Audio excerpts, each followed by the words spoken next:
Radio Rahim with Frank Warren in our second home. We're over here in Saudi once again. We are back in the kingdom.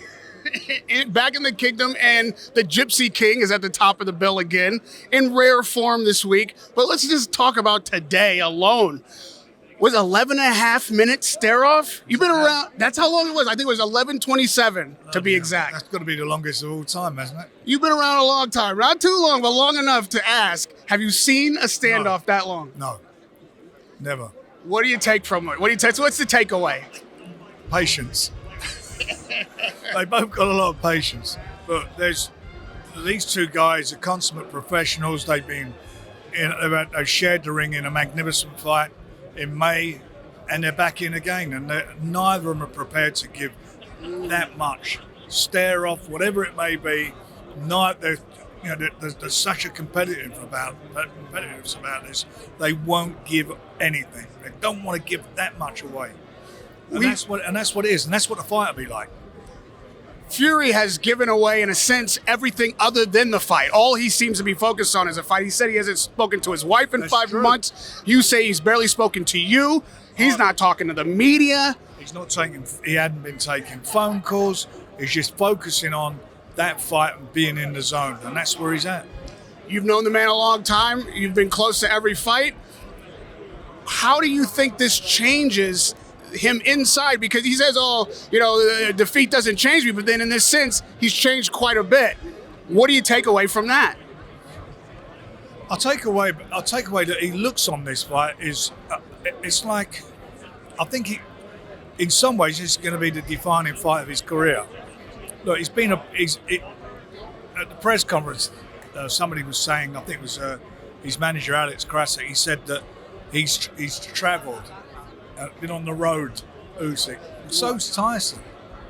He won the world title in Germany, where at that time Klitschko was based. So he went to the other guy's backyard, and he was a massive underdog. He went to America. He fought Deontay Wilder 3 times in America in the other guy's backyard for the title. And the fight here is not on his home turf.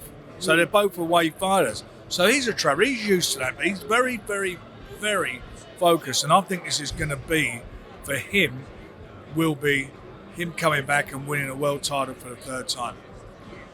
If he does that, I've spoken to Eddie. You know the conversation that Joshua is waiting in the wings for the winner. But on the social medias, in the comment section, even some of these fighters are like, does Joshua deserve the winner? If we know it's a massive fight, Tyson no question. Wins, there'll be a 3rd fight.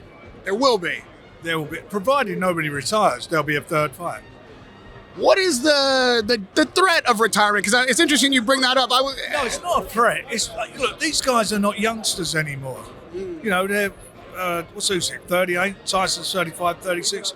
You know, they're not, I mean, they're getting paid. Of course, they're fighting for money, but they've got lots of money. They're very wealthy guys. You know, every fight they get in now could be a health issue for them. That's the truth of the matter, because that's how they fight. They give everything. They give everything. You know, Tyson in his last few fights been on the floor a few times, but he's got great recuperative powers, as he's shown. And Usyk's been hurt a couple of times. I mean, he was hurt in that last fight. Daniel Dubois hurt him. I don't know what they're going to do. All I know is when they're in that ring, neither of them will leave anything in the ring. They will give everything. Daniel Dubois was here tonight. He says he doesn't want to hear any of this nonsense about a 3rd fight. He definitely doesn't want to hear anything about Anthony Joshua. He says he's the man, put some respect on his name, and give him the winner of this fight, provided he beats Parker. No, he said that to me tonight when we were sitting at the table, and he also said it to His Excellency. That's where he's at. And you know what? It's not a bad place for a young man to be in. You know, that's what his ambition is. That's what he wants to do. Mm-hmm. So I'll take my hat off to him. But you know, what this is all about this week. It's all about the 2 best heavyweights in the world at the moment. It's about them, the guys who've done it. You know, have got impeccable backgrounds as fighters. It's those 2 going in there. There's going to be a winner and there's going to be a loser. and obviously, as you mentioned, Daniel's there. There may be a rematch. if Tyson, which I believe Tyson will win. So there's lots of permutations there. Francis Ngannou is in the building, and he surprised me. I thought he was saying, "Oh, I'm done with boxing." No, he wants to go again. He wants to go again, and he wants to go with Tyson again. He thinks that he can do better, and that the Joshua fight, which we will get into, he says there was some dirty business going on there. And In what fight? in the Joshua fight, he said there was a lot of things that were happening that were out of sorts, and so that performance, they shouldn't hold it against him. Well, listen, it is what it is, and Joshua looked really good that night, didn't he? Which made Daniel's win even more Significant. Yeah. So, Ngannou does he have a card to play? I'll just tell you something. All these heavyweights are in the picture.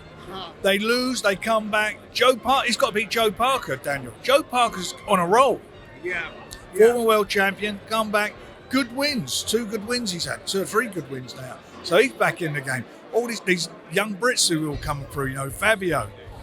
Great knockout, great KO. Lawrence Coley's just come up. Look at the knockout he had. He had a spectacular knockout in London earlier this month. Look at David Adelaide. He suddenly got himself back in the picture with a brilliant knockout. So there's lots of things happening. You've got Zhang there. Yeah, You've got Kamayel there. All these guys are all vying, and I'm sure I've left someone out who's going to be pissed off at me. But they're all, but it's really a lively division. How did Parker get to the front of the queue? Because he told me he didn't even find out that he was the chosen fighter until he saw it on social media. How did Really? Yeah. I don't know. Well, we just looked at it, and we want to make meaningful fights. It's a meaningful fight. He's fighting a guy he's had the hardest run of any heavyweight I can think, Daniel, in many years. In 13 months, 4 fights he had. Usyk, he won the game as an underdog. Big Baby Miller, top 10 fighter, undefeated. A lot of people fancied him in that fight. Hrgovic, undefeated, mandatory challenger, become for the interim title. Everybody fancied him. When he fought Joshua, everybody thought Joshua was going to do it. He was an underdog there. He's done everything that's been asked of him, and now he's got another tough fight. And I can't think of too many fighters who've had that amount of fights in nearly, a month over a year. If Daniel Dubois comes in against Joseph Parker, who says he's going to be bigger, who says he's got more experience. I see him today. I got out the lift today, and as I got out, I looked up. I said, what's going on here? He's huge. Massive. So what does Dubois have to do Knock him to win over. this fight? Speed. It's not easy. It's not about big guys. It's about speed, using your boxing ability. Sometimes I don't like guys being heavy and weighing it because you're carrying crap around sometimes. And for me, I'd much rather see a fighter use his jab and use his speed, use his boxing ability, especially if they're big punchers. Sometimes when you're really big, it slows you down. I don't want to put too far down the line here, but if there's a third fight, which you're expecting, and Dubois wins against Parker, then there's probably a voluntary in there. You could throw a wild card fight in there. Yeah. There is Ngannou. There's lots of opponents. But with the wild card play, what do you think would be best for Dubois? What's a massive fight for him to really put his stardom on the top of the totem pole? There's a lot of fights there for him. I'm not going to go into that at the moment because every time I mention their name, the price will go up. So. All right, well, you better hope the price doesn't go up on those tickets either this Saturday or February 22nd, because those are going to be shows. Those Great are shows. incredible shows. Oh, Unbelievable. I almost forgot, because Oscar's here, and we know that it's about to be UK versus USA. Yeah, give me a little peek about what. It be UK against USA. I think it might be. Well, my suggestion was, and we'll see, maybe him and Bob fight each other, not fight them two themselves, like their fighters fight each other, and we'd do the same thing with Eddie again, and then the winners. So we're 2 semi-finals and a final. We want the pawns fighting each other. That's what happened then. You get the best fighting the best then. Yeah. Yeah. All right, I ask Oscar the same thing. If it is UK versus USA, Oscar's in the mix, Bob's in the mix. Who's your prize pony against the USA? Who's like if you had to pick your captain against any fighter in the USA, who would it be? What? I can pick Tyson, Daniel. I can keep going on that one. That's why it's a hard question. You got too many options. I'm blessed. Blessed. Queensbury are blessed at the moment. We're blessed with talent, and it's good talent, very good. And young Nick over there, who's on the last 5v5. And what a year he's had. In 7 months, the 3 fights he had, 2 world title fights, got robbed on one, won the other one, and a defence against a real good fighter, quality fighter. He's had a fantastic 2025. Now, sadly, we have to have these conversations too many times for my liking, certainly for yours, but we got to talk about Dennis McCann and that positive test and what the fallout is. Where are we sitting with that right now? Where we're sitting in is that we're waiting for the border control. They're notifying UCAD and there'll be a hearing. He'll get his B sample tested. He's had his blood sample come back negative. Have you had a conversation with him directly? Many conversations. It's hard to say. I was the one who told him what happened. You're not the man who is being accused, and it's not your sample. You can only know so much. But do you believe him? Is he telling you that this is wrong? He's sworn that he has done nothing wrong. He's sworn to me, and we'll see what happens with the bean sample when it comes back, and then it'll just be a procedure, and we'll move quickly to get it dealt with. We don't want it hanging around. I know a lot of fighters deny that they've done anything wrong, but some have been cleared. Some have proven that they're okay. Correct. So we'll see what happens. For me, he's always been very, very truthful with me. We've been together since he was 18. 5 years he's been with me. So it's obviously disappointing for him. It's disappointing for me. It's disappointing for boxing. But the fact of the matter is, those tests are there for a reason, and that's it. My favorite question at the end of the year: if you could make one fight in 25 without anybody else interfering, Frank has a magic wand. What fight do you want to see?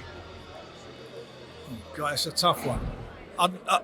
I'd like to see the rematch between Usyk and Daniel. I think we'd all like to see that, especially. I would like to see that, and that is a good chance of happening after Tyson beats him.